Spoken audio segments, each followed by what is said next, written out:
Hi everyone, I would like to invite you to join with me in reading Spiritual Gifts, Volume 1, The Great Controversy Between Christ and His Angels and Satan and His Angels. Chapter 2, The Fool of Man.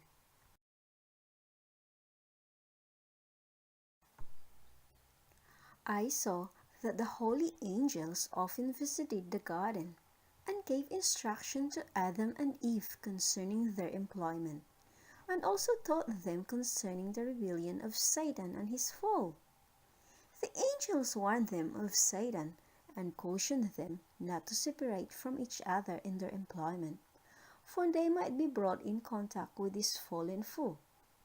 The angels enjoined upon them to closely follow the directions God had given them, for in perfect obedience only were they saved. And if they were obedient, this fallen fool could have no power over them. Satan commenced his work with Eve to cause her to disobey.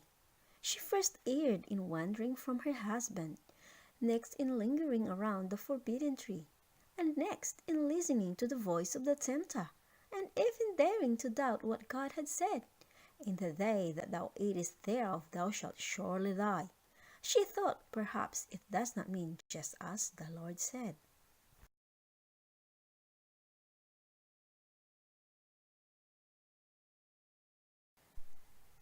She ventured to disobey. She put forth her hand, took of the fruit, and ate.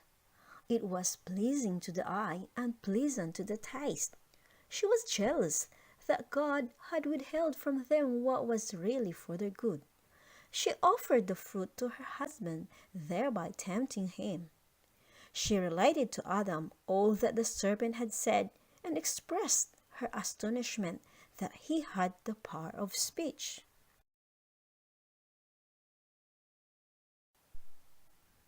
I saw a sadness came over Adam's countenance.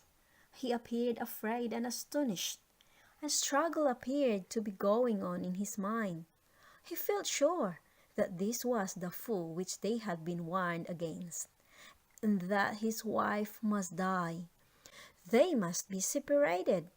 His love for Eve was strong, and in utter discouragement he resolved to share her fate. He seized the fruit and quickly ate it. Then Satan exulted. He had rebelled in heaven and had sympathizers who loved him and followed him in his rebellion. He fell and caused others to fall with him.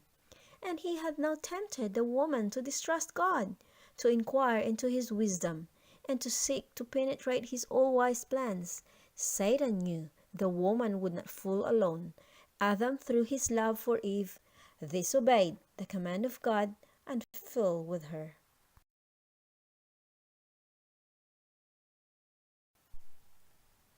The news of man's fall spread through heaven.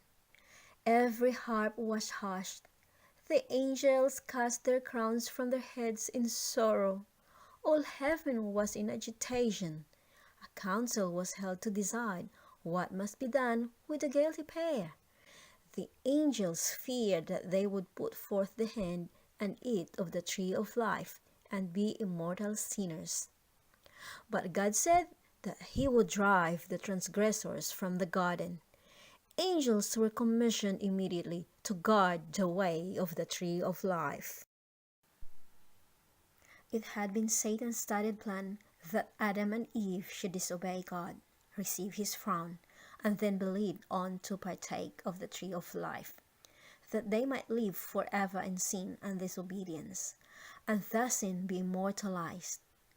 But holy angels were sent to drive them out of the garden, while another company of angels were commissioned to guard the way to the tree of life. Each of these mighty angels appeared to have something in their right hand which looked like a glittering sword. Then Satan triumphed. Others he had made to suffer by his fall. He had been shut out of heaven, they out of paradise.